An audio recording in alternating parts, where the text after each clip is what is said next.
Greetings, adventurers, and welcome back to Abnormal Voyages. My name is David, and today we find ourselves in Oklahoma City at the American Pigeon Museum. Let's go find out about this amazing bird and the part that it's played throughout history. Tag along.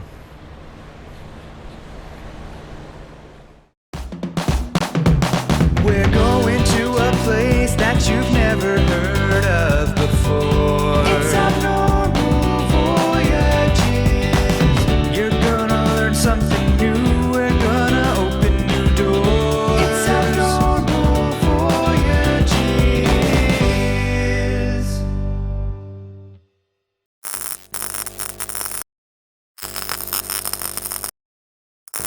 The history of the pigeon is a surprisingly rich one. Our earliest records of these birds stretch back over 3,000 years ago, back to the 5th Egyptian dynasty.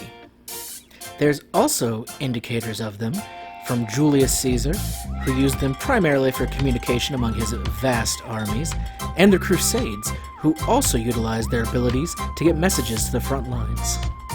Even in literature, we see pigeons pop up from Homer, Socrates, Aristotle, and William Shakespeare. For anyone even remotely interested in these little birds, this is the place to be. In this display case, we see handmade Chinese pigeon whistles. These were actually attached to the pigeons, and they made a really pretty sound as they flew. Now, the explanation behind this was supposedly that the sound would keep the pigeons together and also ward off birds of prey such as hawks. However, lots of scientists and other experts have said that they really don't think any kind of music would keep hawks away, and it was just so that humans could hear it and it sounded pretty. However, the mere existence of these shows that people have cared about pigeons for a very long time. They wanted to keep them safe, and they inspired great works of art and utility. When someone is asked about domesticated birds, they probably first think about parrots or parakeets, something that's more typical of being a pet. But it turns out the pigeon is probably the most popular. This case has some taxidermied birds, including, right here, an extinct passenger pigeon. Martha, the very last passenger pigeon in the world, passed away on September 1st, 1914 at the Cincinnati Zoo. This was a huge blow to the country, and even inspired Joseph Quinn to write a poem about it. A part of America died today. The wanderer has gone away. Not a drum was heard, nor tin whistle played, no songs were sung or flags displayed. A part of America died today. Martha's ice coffin is on its way.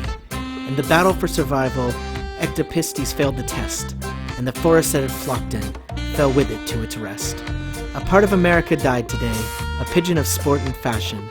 The day the war was over, no one can rightly tell. It happened all so swiftly, leaving Martha in her cell. A life ended yesterday in Cincinnati, which began before the Ohio was formed. The search for the voice of a pigeon is now over for a time. Boys know everlasting to everlasting will not explain its rhyme. A part of America died today. The wanderer has gone away. The extinction of the passenger pigeon comes down to basically two different causes, which both unfortunately sprang from humans. One of which was their breeding grounds were being quickly overtaken as cities and towns sprung up, and the second of which was that somebody decided that passenger pigeons tasted delicious, and humans started baking them into pies and eating them whenever they could.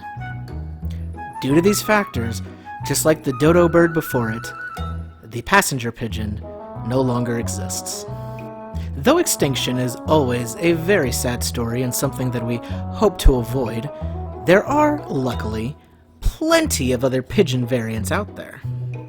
The domestic pigeon is believed to actually be the world's oldest domesticated bird, and it comes from the wild rock dove. This was given its name as they would live up in the cliffs and mountain areas, and over the thousands and thousands of years, approximately 300 different breeds of pigeon have come from this rock dove. The museum does a fantastic job of showcasing many of these different variants. But even though There are tons of different feathers and colors and things that set these birds apart. They also did a fantastic job of showing you the ways that they're similar, that you can tell from the structure of their bones and the way that they were created, that they did indeed all come from the same place, and at their heart are all pigeons. Now, a lot of people may look at pigeons and just think of them as rats with wings, basically, scavengers and nuisances that are just all over the place. But once you visit this museum, you'll see how truly wonderful these birds are and how helpful they've been throughout all of humanity. Personally, I was very taken back with not only how many varieties of this bird exist, but honestly, how pretty so many of them looked. It's not surprising at all that countless artists throughout the ages have been inspired to get their paints, their pens, their models out, and create beautiful portraits of these stunning birds. This huge canvas in particular had quite a pigeon party going on. All the colors really popped out there. And if you enjoy your art in more of a 3D medium, there were plenty of sculptures present as well that showed off the different varieties of pigeons. They may not hold the bright, bold colors of parrots or peacocks, but I think they're just as interesting and just as much a feast for the eyes. And speaking of the artistic world, pigeons have actually had a pretty strong presence when it comes to pop culture and film.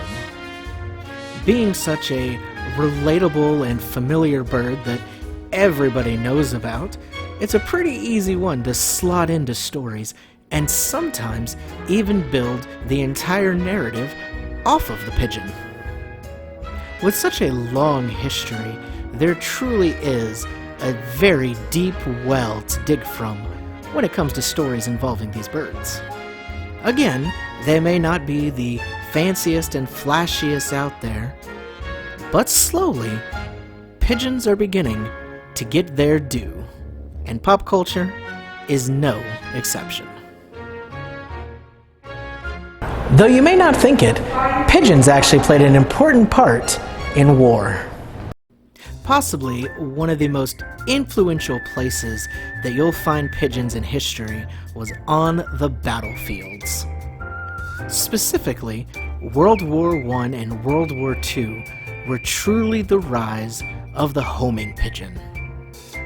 Taking into account their flying speed and the altitude, combined of course with their uncanny homing ability, homing pigeons became invaluable for sending messages back and forth.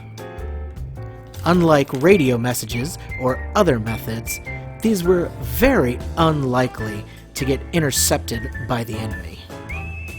With today's technology, the concept of sending your message with a bird may seem almost ridiculous, but during World War I, over 100,000 pigeons were used, and they had an astonishing success rate of 95%. In World War II, not quite as many were used. However, the ones that did get jobs had very essential roles. So much so that by the end of the war, 32 separate pigeons were awarded the Dickin Medal, which was a special medal created to help honor those animals that helped out with the Allied forces during the war. Any way you look at it, these clever birds made a huge impact on the war, and some could even argue that without these birds, things might not have turned out the same way. The training and care of these pigeons was designated under the United States Navy, and those who did it were called pigeoneers. This was an extremely important and very strict position. They spent the majority of every day with the pigeons, carefully training them so that when it came time to deliver life-saving messages, these birds were ready to go. The United States weren't the only ones trying to utilize pigeons either. The Germans attempted to put little cameras on pigeons to hopefully have some spy surveillance. And in World War II, the British actually used them to drop spy kits into enemy territories. As technology got better, the use for these pigeons has kind of died out. But it makes for a very fascinating piece of history. And there's an entire section that is dedicated to the unusual sport of pigeon racing. Yes, that's right, pigeon racing. It takes all the wonderful abilities of the homing, the flight, the altitudes of pigeons and turns it into a fun sport for everyone. While we may not have much use for pigeons in any kind of war effort these days, pigeon racing is alive and well. This sport began in Belgium in the mid-19th century and has been around ever since.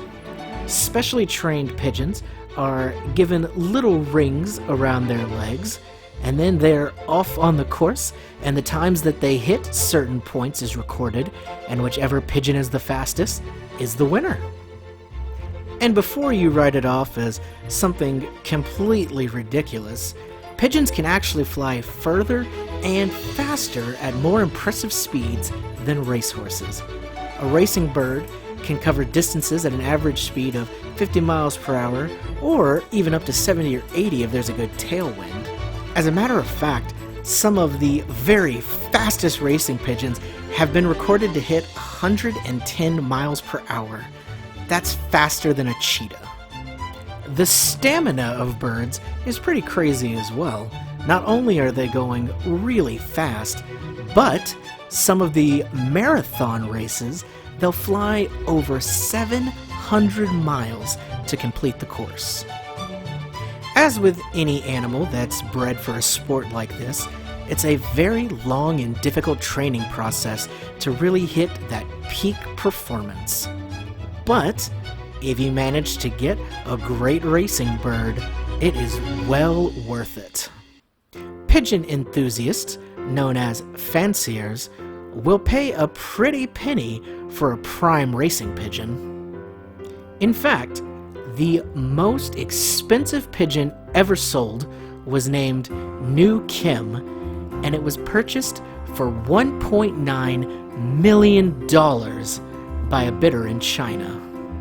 That is a crazy amount of money. But if you speak to most racers, none of them would ever dream of selling their birds, because even though they love the sport and want to bring home the gold, the pigeons truly become their friends, their pets, and creatures that they love. And for that, no amount of money in the world could replace. And for those birds who truly stand out of the crowd, they'll find themselves here at the American Pigeon Fanciers Council Hall of Fame. This is where the best of the best are honored, so that everyone will always remember their feathery legend. And we end here at a memorial for Thelma H. Snyder, the whole reason that this museum exists in the first place. Well, that's all the time we have for today. My name is David. This has been Abnormal Voyages. Thanks for tagging along. Catch you in the next one.